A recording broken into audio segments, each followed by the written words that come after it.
Hello, my friends. Welcome back. Well, last night I had a bit of a disjointed but fun linuxateam show.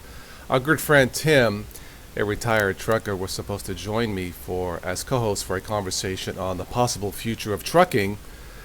Excuse me, which would be supposedly autonomous trucks or autonomous trucks, meaning or driverless trucks, as in no drivers, all by computer and sensors. So we had to cancel last night. He had a power outage. I thought it was a storm, but it was from the heat. We've had a heat wave here in the States. Anyway, he was able to join in a little bit by phone, not quite the same from his dark house. But he joined in, and we had some people in chat also. We talked about truckers, trucking, romance, and fuel injectors. What a combo, right? I'm going to let him do the talking on the trucking, just a brief 2 minutes, and then I'll give you some advice on, I guess, some advice on romance and a fuel injector problem with my car. So let's start off with my good buddy Tim, and we'll reschedule this maybe next week or in 2 weeks or something. So let's take a quick listen. Okay. It's that whole track area that you guys are at. But yeah, I totally apologize, man. No problem. No problem. Yeah. No, we'll definitely reschedule this, and we could talk more in depth about it. And Yeah. Right now, I can't see any of the No, yeah. on phone. The, No, I like the understand. people chat. Yeah, that's Those why other I people don't chat. want to do this from your phone. I mean, like, if it was just a casual chat like this is cool, but something more in depth, I wanted to do it when you're home on your computer, so. Yeah, I wanted to But apologize to everybody too, because I really look forward to this. It's a really important subject. I'll just give you a real quick insight on my part. I think the autonomous thing is garbage on all levels. I think that you need to learn how to control a vehicle, no matter what the conditions are, whether it's nice and sunny, whether it's rainy, whether it's snowy, up and down hills, mountains, whatever. You have to control it, especially when you're hauling freight.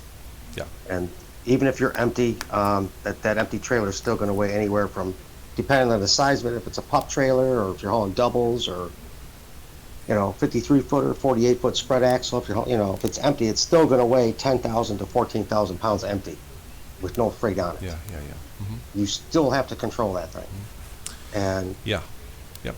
I don't believe in these sensors. I just, if they break, just like these automatic trucks, okay?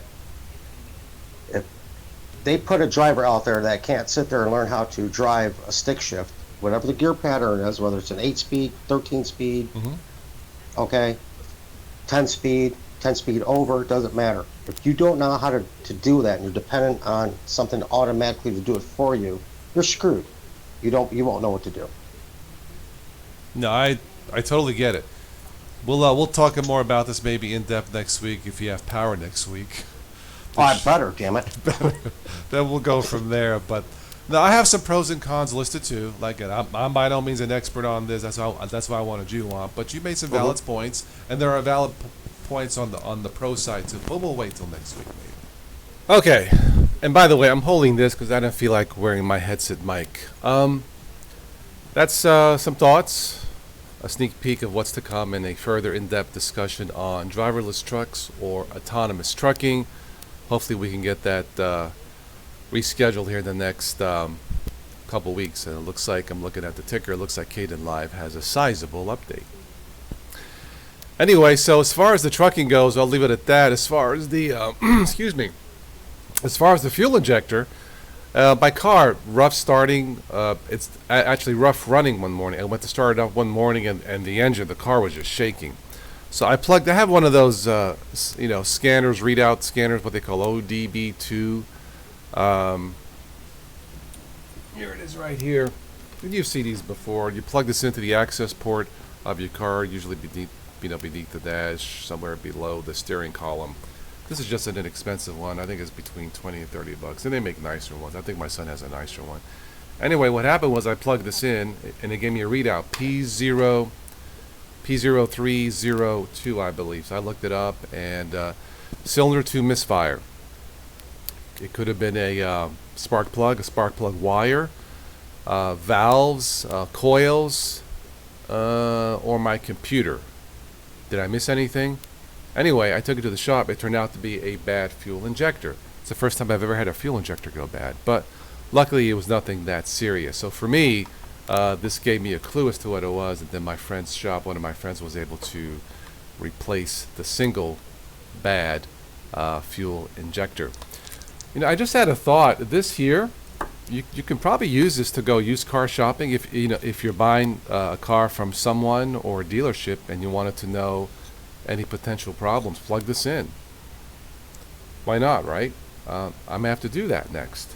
Anyway, all right. The last we have friends pop in from Canada and Denmark, and my friend from Canada teasing me about romance in Italian. So here's my advice on romance for all you guys. I'll be happy to give you some advice on romance as soon as I get some.